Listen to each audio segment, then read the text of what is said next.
नमस्कार, मैं मोहम्मद आसिफ और आप देख रहे हैं नेक्स्ट 9 न्यूज। संसद में हंगामे के बाद दरअसल अब 2024 के चुनाव के लिए दोनों पार्टियां पूरी तरीके से एड़ी चोटी की ताकत लगा रही हैं। एक तरफ देश के प्रधानमंत्री नरेंद्र मोदी मध्य प्रदेश में, तो वहीं दूसरी तरफ कांग्रेस के अब तो पूर्व सांसद भी नहीं कह सकते क्योंकि अब तो उन्हें सांसदी बहाल हो चुकी है, यानी कि राहुल गांधी दरअसल अब वायनाड पहुंच चुके हैं। उनका जिस तरीके से स्वागत हुआ शानदार रहा, लेकिन दर्शकों सबसे बड़ा सवाल है कि राहुल गांधी जो बात कह रहे हैं क्या वाकई में 2024 में हो पाएगा। जरा ये तस्वीर से समझिए। कल प्रधानमंत्री जी ने पार्लियामेंट में 2 घंटे, शायद 2 घंटे 13 मिनट, 2 घंटे 13 मिनट भाषण किया। उसमें अंत में 2 मिनट उन्होंने मणिपुर की बात की।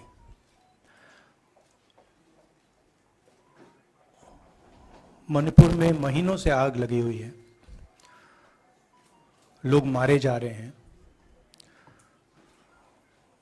बलात्कार हो रहा है, बच्चों को मारा जा रहा है। और अगर आपने देखा होगा कल, तो प्रधानमंत्री हंस हंस के बोल रहे थे, मुस्कुरा रहे थे, जोक्स क्रैक कर रहे थे, हंस रहे थे। ये उनको शोभा नहीं देता है। हिंदुस्तान का प्रधानमंत्री, अगर इस देश में हिंसा हो रही है, दर्द हो रहा है, हिंदुस्तान के प्रधानमंत्री को 2 घंटे मजाक नहीं उड़ाना चाहिए। विषय कांग्रेस नहीं था, विषय मैं नहीं था, विषय मणिपुर है। मणिपुर में क्या हो रहा है और उसको एकदम क्यों नहीं रोका जा रहा है, ये विषय है। मैं आपको अपना एक्सपीरियंस देता हूं, जो मैंने शायद अभी तक बोला नहीं, शायद पहले बोल देना था। मैं अब तकरीबन 19 साल से राजनीति में हूं और मैं हर स्टेट में गया हूं। बाढ़ आए, तूफान आए, सुनामी आई थी, हिंसा होती है, हम जाते हैं। 19 साल के एक्सपीरियंस में जो मैंने मणिपुर में देखा और सुना, वो मैंने कभी पहले नहीं सुना था। मैंने पार्लियामेंट में बोला कि प्रधानमंत्री जी ने, अमित शाह जी ने भारत माता की हत्या की है, मणिपुर में भारत को खत्म कर दिया है। मैंने ऐसे नहीं बोला था, ये खोखले शब्द नहीं है। मैं आपको समझाता हूं मैंने ये बात बोली क्यों। जब हम मणिपुर पहुंचे, हम लैंड किए, हमें मणिपुर में दौरा करना था। जब हम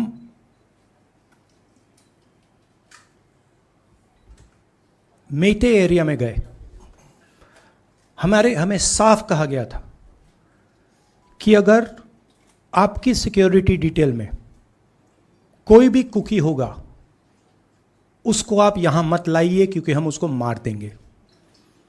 और जब हम कुकी के एरिया में गए, हमें कहा गया अगर कोई मेते आपकी सिक्योरिटी डिटेल में होगा, उसको आप मत लाइए, उसको हम गोली मार देंगे।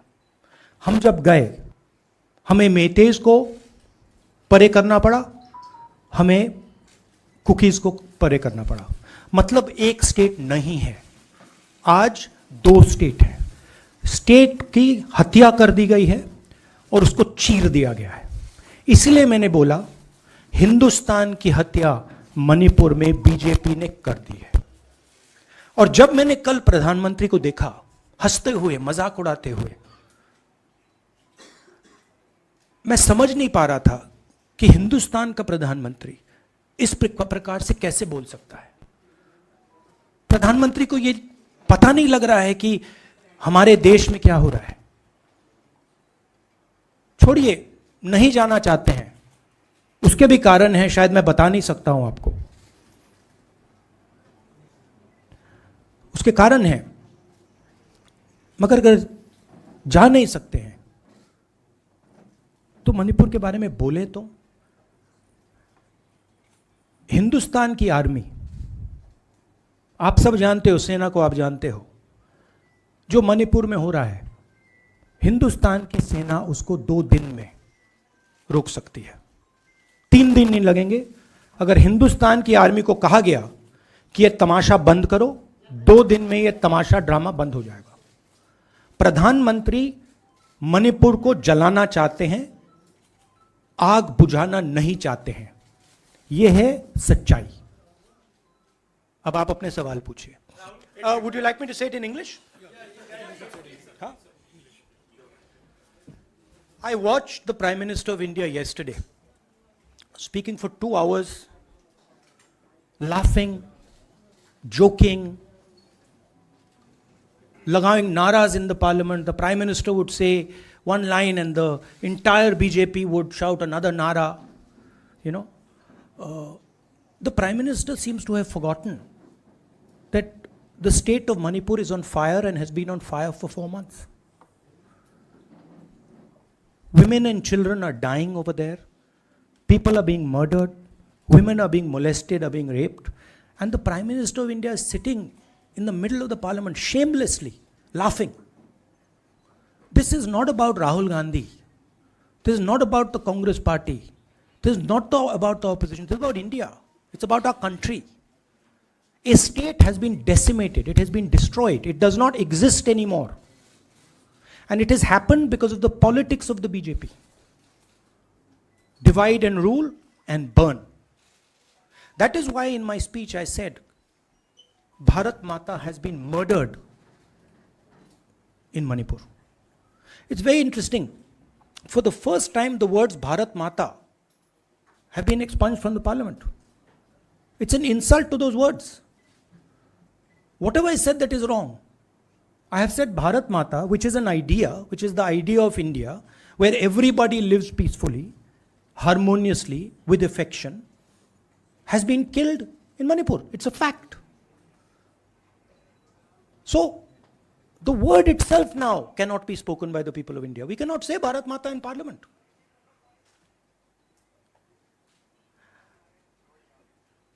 I want to tell you about my own personal experience of Manipur. I've spoken to you about, I spoke in parliament about the women I met, the pain I heard, but I want to tell you why I said India has been murdered in Manipur. And I said it because Manipur no longer exists as a state. A state requires control, a state requires authority. That is disappeared in Manipur. It does not exist. And I saw this with my own eyes.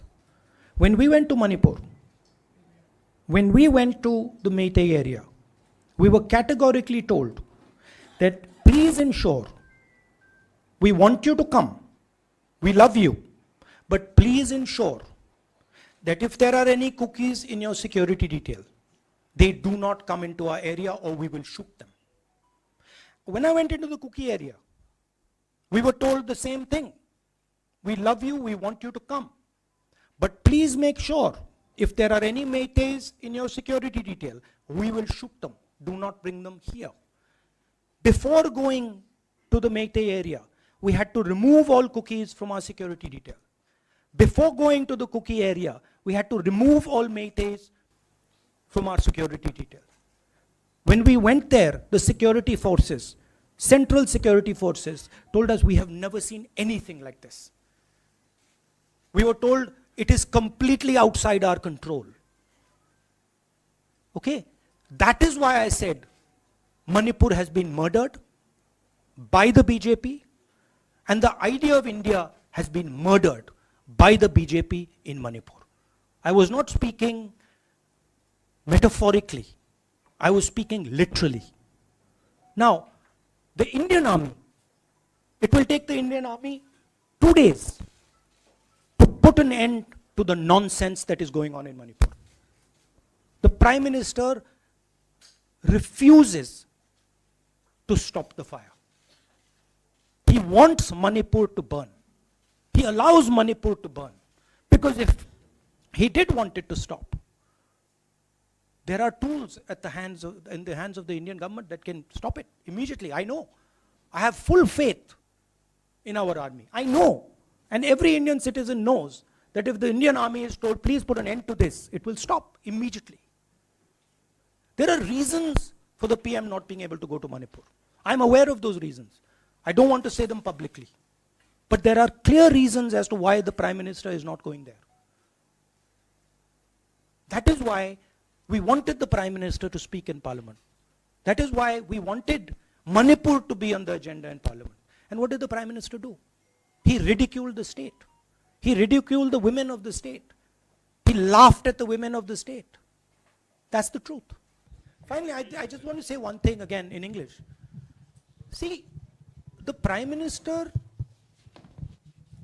when he becomes Prime Minister, he ceases to be a politician. He becomes the representative of the voice of this country. His the politics should be put aside. And the Prime Minister should speak not as a petty politician, as the leader of a political party, but the Prime Minister should speak with the weight of the Indian people behind him. And it's tragic to watch Mr. Narendra Modi. It's sad, because the Prime Minister does not understand what he actually is. He is our representative. He's my representative. He's all our representative. And watching the Prime Minister spend 2 hours talking about the Congress, talking about the opposition, making ridiculous remarks about the name, this really does not do justice to an Indian Prime Minister. I've seen Prime Ministers from the Congress party, I've seen Prime Ministers from the BJP, I've seen Mr. Vajpayee, I've seen Mr. Dev Gowda. None of them have ever done this. There's a complete misunderstanding in the mind of Narendra Modi ji about what the Prime Minister of India is.